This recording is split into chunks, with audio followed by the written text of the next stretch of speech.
There's nothing anti-whites about the policy of the EFF. You must tell Johan Rupert that when we take over, the first land we're going to take is his. And how do you take it? He has to share that land with others. Why do you own so much land as one individual? With nationalization, it doesn't mean we're going to take a big construction company and make it a state construction company. No.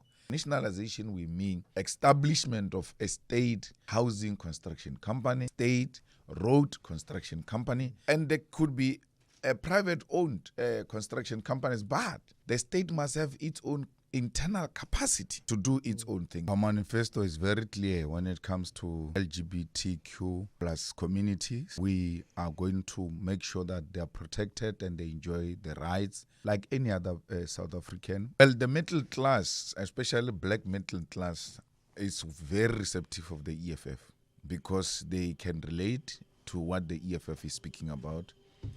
We haven't made enough inroads on the white constituency because of its privileged position.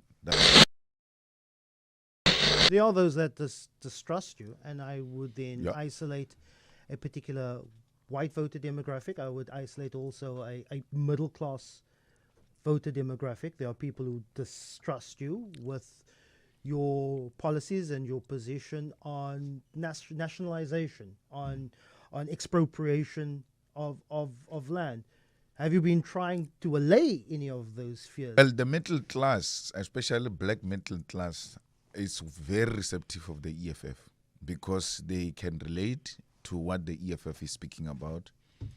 We haven't made enough inroads on the white constituency because of its privileged position, that when you say we now have to share this, they're like, I'm so used to the size of the cake and now I'm told that I need to share it with other people. So that is their reluctance, but they understand the message. And the captain of the industry, Christo Viso, is correct that in the absence of black people owning the land, the investment and any other economic opportunity that exists in South Africa is threatened by lack of ownership of the land by the majority of our people. I don't have access to him. I don't speak to captains of industry. I just make my own presentations in different institutions. I never meet them privately.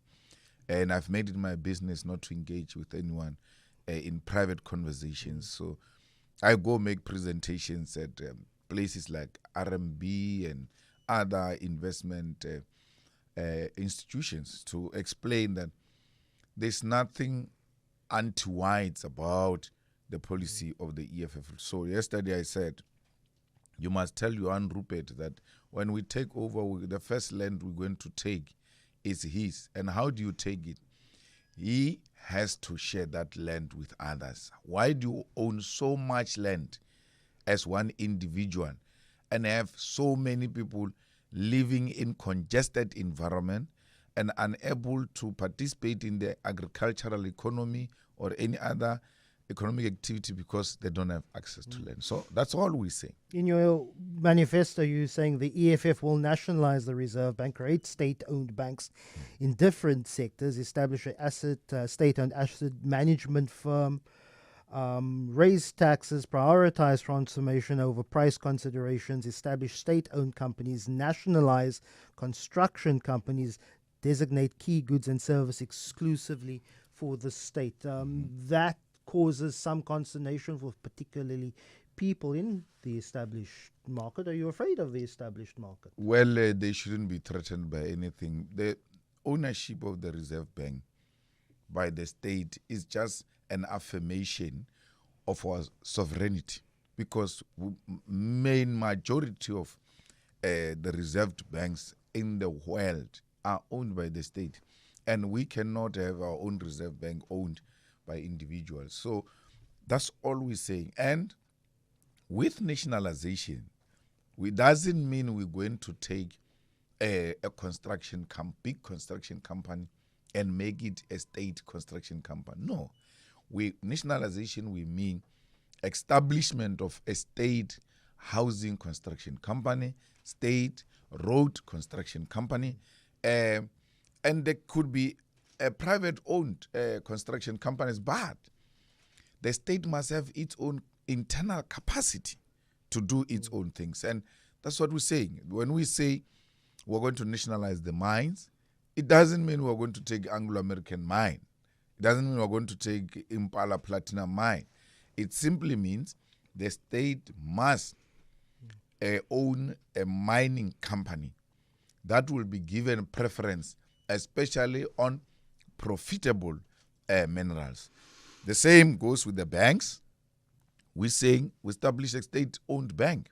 That's what nationalization of the EFF means. Because nationalization simply means state ownership. And we are going to establish our own bank, and then the rest of other banks must compete. This is not a threat to the banks. Look at private schools.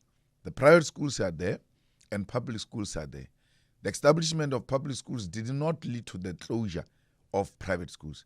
The establishment of state-owned hospitals never led to the closure of private hospitals. If anything, the private hospitals are thriving more than the state-owned hospitals. So why, when it comes to the banking sector or insurance sector, the financial sector, people say, no, you can't interfere there. But everywhere else, we've got private and public owned.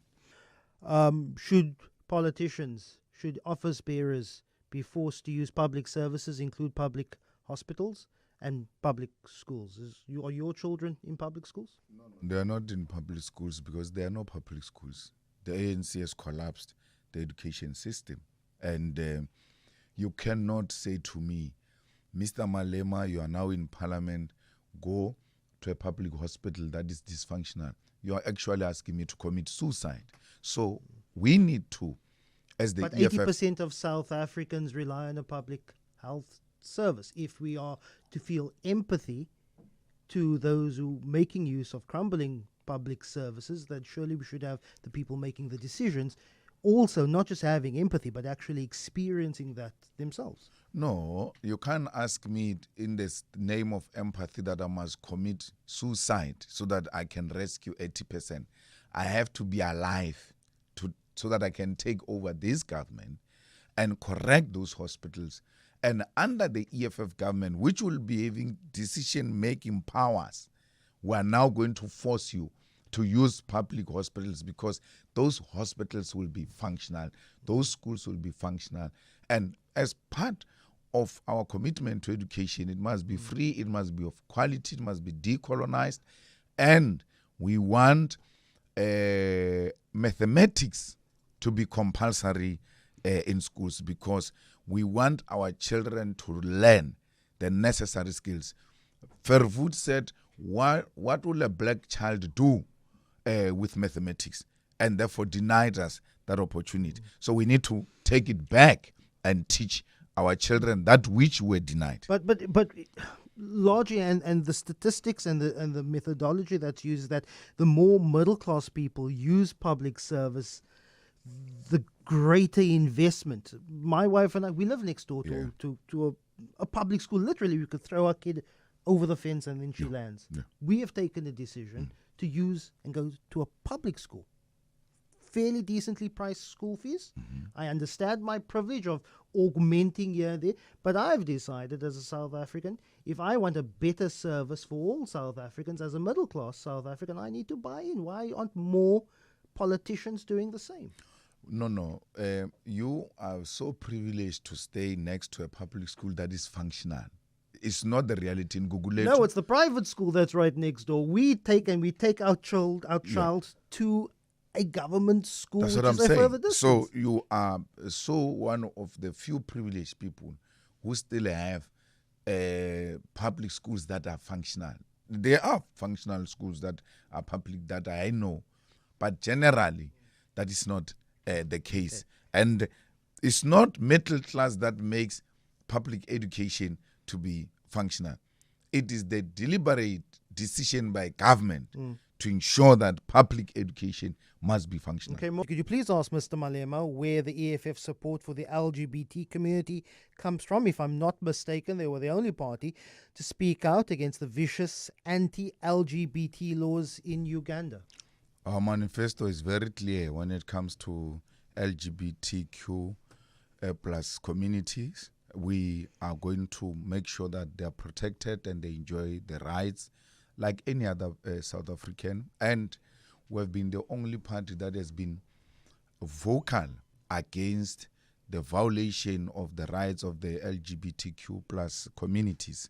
When Uganda passed that law, we went to the Ugandan embassy and said this is unacceptable. When Ghana passed a similar law, we said this is not going to be allowed in a continent where we have to respect their human rights. But you also opened with welcome with open arms Professor Patrick Lumumba, and there have been very vocal protests against him speaking at EFF events. There was a protest at UCT quite recently where he delivered an EFF lecture. He is in very much admiration of Uganda's policy. How is that ever congruent? You know, when people organize protests that is not genuine, you can't even listen to that.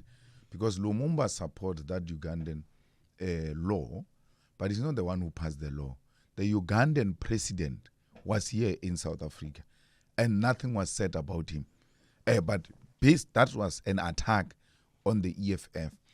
Lumumba knows the EFF policy when it comes to LGBTQ plus community. So have you denounced his support of the Ugandan? Yes, we did. We denounced that, and we denounced the Ugandan law.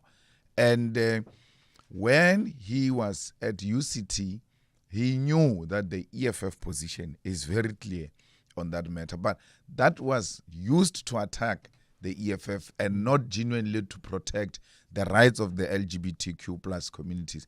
Where are these UCT people at the Ugandan embassy, at the Ghana embassy? Where were they when Ugandan president, who signed into law this law, visited South Africa officially? There were no protests. So that was not a legitimate concern. There you have it, guys. Julius Malema is usually full of these revolutionary speeches. Sometimes you wonder where he gets them from. But whatever the case is, we really hope that his wisdom transcends, and really contributes to the development of Africa and in helping solving Africa's really myriad of challenges. But what do you guys think about his speech? Share your thoughts in the comments. Thank you for watching, guys. I really hope you enjoyed this video. Please share and like and subscribe, because that's the way you support Kwazemi as a channel, an Afrocentric channel, where we try to understand deeper issues in African history and hopefully develop a collective intelligence on how we wish to build the Africa we want to see as people of Africa. See you in the next one.